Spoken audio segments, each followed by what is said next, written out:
Assalamualaikum warahmatullahi wabarakatuh.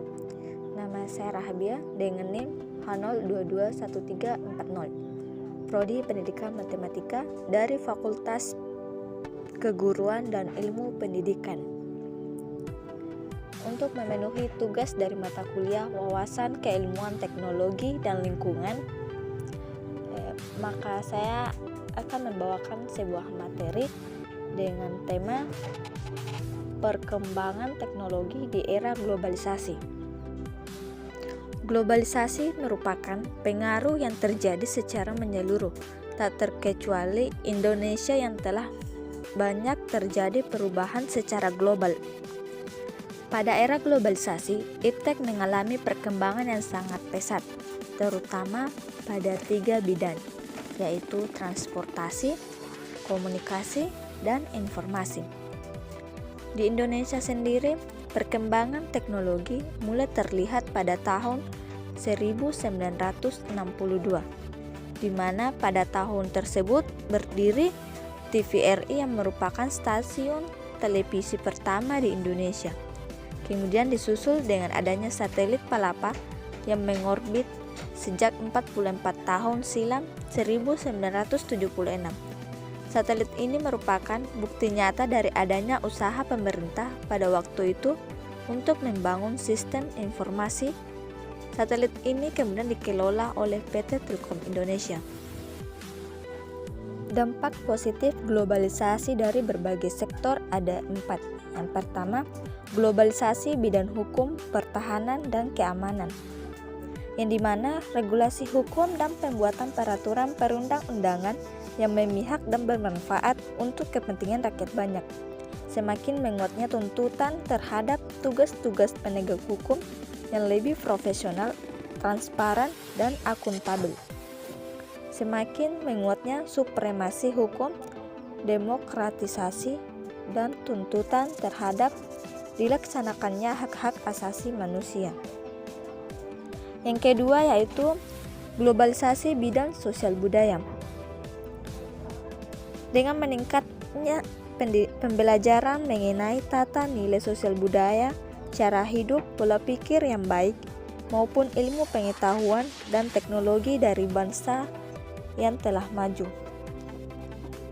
Meningkatkan etos kerja yang tinggi, suka bekerja keras, disiplin, mempunyai jiwa kemandirian, rasional, sportif, dan lain sebagainya. Yang ketiga, globalisasi bidang ekonomi sektor perdagangan, yang dimana pada arus masuk perdagangan luar negeri menyebabkan defisit perdagangan nasional, liberalisasi perdagangan barang, jasa, layanan, dan komoditi lain memberi peluang kepada Indonesia untuk ikut bersaing merebut pasar perdagangan luar negeri, terutama hasil pertanian, hasil laut, tekstil, dan bahan tambang. Yang terakhir, globalisasi bidang ekonomi sektor produksi. Adanya kecenderungan perusahaan asing memindahkan operasi produksi perusahaannya ke negara-negara berkembang dengan pertimbangan keuntungan geografis. Selain dampak positif, terdapat juga dampak negatif globalisasi dari berbagai sektor. Yang pertama, globalisasi di bidang hukum, pertahanan, dan keamanan. Seperti yang misalnya perubahan dunia yang cepat mampu mempengaruhi pola pikir masyarakat secara global. Sifat-sifat masyarakatnya adalah pragmatisme, hedonisme, primitif, dan konsumerisme. Terus ada juga peran masyarakat dalam menjaga keamanan, kedaulatan, dan ketertiban negara semakin berkurang karena hal tersebut sudah menjadi tanggung jawab pihak tentara dan polisi.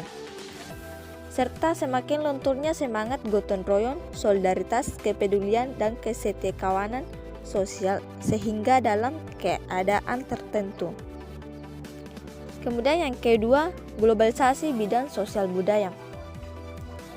Semakin memudahnya apresiasi terhadap nilai-nilai budaya lokal dan yang melahirkan gaya hidup berikut seperti individualisme, yaitu mengutamakan kepentingan diri sendiri,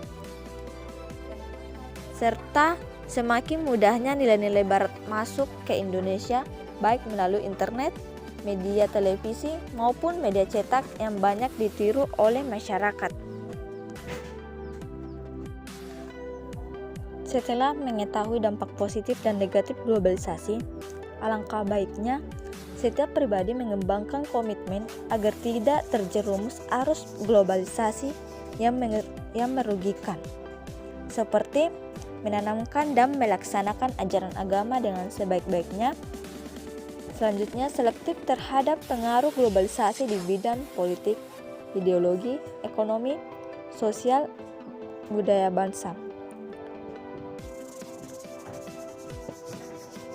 Kemudian menumbuhkan semangat nasionalisme yang tangguh, misal semangat mencintai produk dalam negeri, serta menanamkan dan mengamalkan nilai-nilai Pancasila dengan sebaik-baiknya. Dan perlunya perhatian para orang tua dalam memantau pergaulan dan tata cara hidup anaknya. Mungkin sekian dari saya. Wassalamualaikum warahmatullahi wabarakatuh.